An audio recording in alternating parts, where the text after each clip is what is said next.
அந்தச் சிறிய ஊரின் ஓரத்தில் இருக்கும் ஒரு பழைய மரத்தடியில் அமர்ந்து மக்களின் கிழிந்த செருப்புகளை தைத்துக் கொண்டிருந்தார் மாணிக்கம். அந்த ஊசி அவர் கைகளில் ஏறி ஏறி இறங்கியது போலவே அவர் மனதுக்குள் ஒரு கவலை ஏறி இறங்கிக் கொண்டிருந்தது. இன்னும் 2 நாட்களில் அவர் மகள் நிவேதாவின் 8வது பிறந்த நாள். அப்பா, அந்த பெரிய கடையில ஒரு சிவப்பு கலர் வாட்ச் இருக்குமே, அது எனக்கு ரொம்ப பிடிச்சிருக்குப்பா. மகளின் இந்த ஒரு வரி ஆசைதான் கடந்த 1 வாரமாக அவரை உறங்க விடாமல் உழைக்க வைத்தது.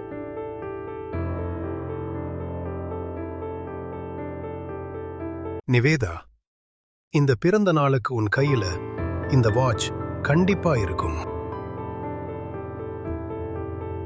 தந்தை மாணிக்கம் தன் அழுக்கு படிந்த வேட்டியை தடவி உள்ளே இருக்கும் சிறிய ரகசிய பையில் இருந்து கசங்கிய ரூபாய் நோட்டுகளையும் சில்லறைகளையும் எடுக்கிறார். அதை தரையில் வைத்து எண்ணுகிறார். எண்ணி முடித்ததும் விரலால் 500 என்று தரையில் எழுதுகிறார். பிறகு தன் கையில் இருக்கும் காசுகளை பார்த்து தலையை அசைக்கிறார். மகள் கேட்ட அந்த கடிகாரத்தின் விலை 500 ரூபாய். மாணிக்கத்தின் ஒரு நாள் வருமானமே 50 அல்லது 100 ரூபாய்தான். ஆனாலும் மகளின் சின்னஞ்சிறு மணிக்கட்டில் அந்த சிவப்பு கடிகாரம் மின்ன வேண்டும் என்று அவர் ஆசைப்பட்டார். மதிய நேரம். வெயில் கொளுத்துகிறது. மற்ற கடைக்காரர்கள் டிபன் பாக்ஸை திறந்து சாப்பிடுகிறார்கள். மாணிக்கம் வேலை செய்யும் இடத்திற்கு அருகே ஒரு ஹோட்டலில் இருந்து வடை சுடும் வாசம் வருகிறது. பசியால் வயிறை தடவுகிறார். பிறகு ஒரு பழைய பிளாஸ்டிக் பாட்டிலில் இருக்கும் தண்ணீரை எடுத்து குடித்து பசியை அடக்க முயல்கிறார். மீண்டும் ஊசியை எடுக்கிறார். 1 வாரம் மதிய உணவை தவிர்த்தார். இரவு நேரம்.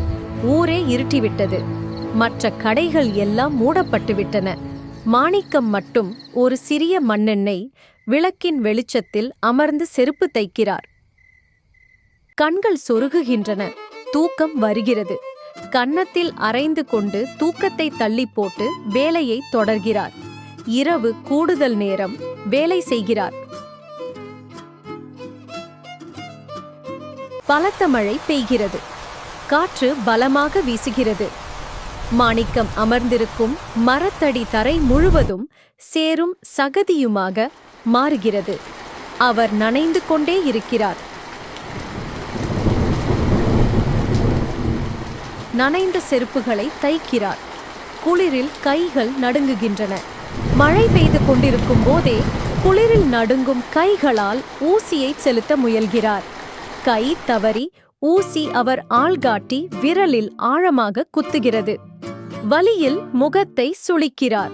சத்தம் போடாமல் கையை வாயில் வைத்து இரத்தத்தை அடக்க முயல்கிறார். கையில் இருக்கும் அழுக்கு துணியால் விரலை கட்டிக்கொண்டு மீண்டும் அதே ஊசியை எடுத்து கோர்க்கிறார். மழையில் நனைந்து உடல் நடுங்கினாலும் ஊசி குத்தி விரலில் இரத்தம் கசிந்தாலும் அவர் நிறுத்தவில்லை. தந்தை மாணிக்கம் தனது வேலை செய்யும் இடத்தில் அமர்ந்திருக்கிறார். மாலை நேரத்து சூரிய ஒளி அவர் முகத்தில் விழுகிறது.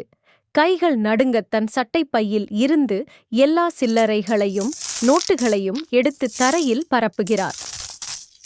400 தான் இருக்கு. இன்னும் 100 ரூபாய் கம்மியா இருக்கே. முகத்தில் ஒரு நிமிடம் கவலை வந்து மறைகிறது.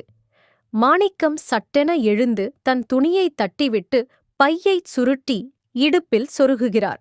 பரவாயில்ல, கடைக்காரர்கிட்ட கெஞ்சி பார்த்தா கொடுப்பாரு. என் நிவேதா ஆசைப்பட்ட வாட்ச் இன்னைக்கு அவ கைக்கு வந்தே ஆகணும் என்ற நம்பிக்கையில் கடைக்கு ஓடினார். மாணிக்கம் தெருவில் வேகமாக நடக்கிறார். பிறகு ஓடுகிறார். வயது முதிர்வால் மூச்சு வாங்குகிறது. ஆனாலும் நிறுத்தவில்லை. சாலையில் செல்லும் வண்டிகள், மக்கள் எதையும் அவர் கவனிக்கவில்லை. அவர் கண்கள் அந்த பெரிய பேன்சி கடையை தேடுகின்றன. பிரம்மாண்டமான மின் விளக்குகள் எரியும் கடைக்கு முன்னால் மாணிக்கம் வந்து நிற்கிறார். வியர்வை வழிகிறது. உள்ளே அதே சிவப்பு நிற கடிகாரம் ஒரு அழகான பெட்டிக்குள் இருப்பதை பார்க்கிறார். காசுகளை எண்ணும்போது அவர் கண்களில் இருக்கும் ஆர்வம் 400 ரூபாய்தான் இருக்கிறது என்று தெரிந்ததும் வரும் லேசான பயம். பிறகு கெஞ்சி பார்க்கலாம் என்று நினைக்கும் போது வரும் உறுதி என தைரியத்தை இழக்காமல் மாணிக்கம் கடையின் உரிமையாளரிடம் செல்கிறார். ஐயா, அந்த சிவப்பு வாட்ச் வேணும். என்கிட்ட 400 ரூபாய் தான் இருக்கு. மீதி 100 ரூபாயை அடுத்த வாரம் தந்துடுறேன் என்று கைகூப்பி கேட்டார். அதற்கு கடைக்காரர் கோபமாக சொன்னார். இது வியாபாரம் ஐயா, தர்மம் இல்லை. முழு பணம் இருந்தா வாங்கிக்கோங்க, இல்லன்னா இடத்த காலி பண்ணுங்க. மாணிக்கத்தின் கண்கள் கலங்கின.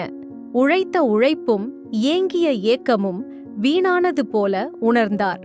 தன் மகளுக்கு கொடுத்த வாக்கை காப்பாற்ற முடியவில்லையே என்ற வலியுடன் வெறும் கையோடு வீட்டிற்கு நடந்தார்.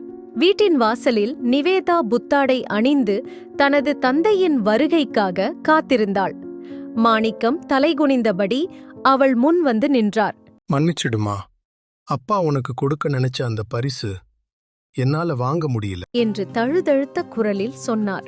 நிவேதா பதில் பேசவில்லை.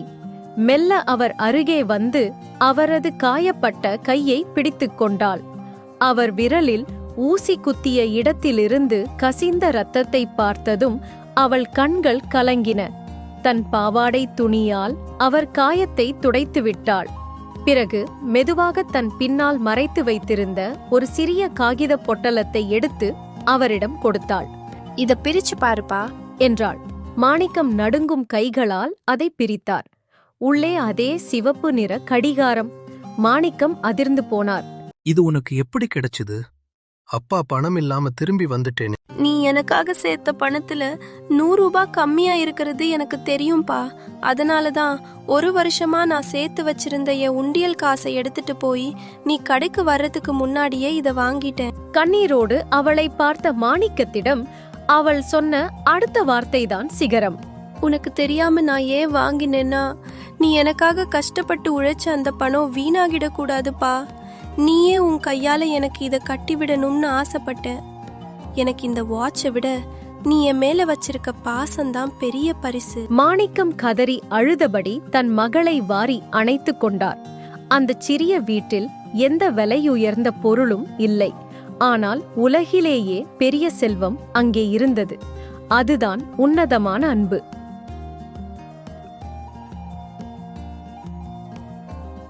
ஹாய் நண்பர்களே, கதை பிடிச்சிருந்தா லைக் பண்ணுங்க, ஷேர் பண்ணுங்க, சப்ஸ்கிரைப் பண்ணிட்டு எங்க ரெயின்போ டிவி குடும்பத்தோட சேருங்க. அடுத்த கதையில சந்திப்போம். பாய்.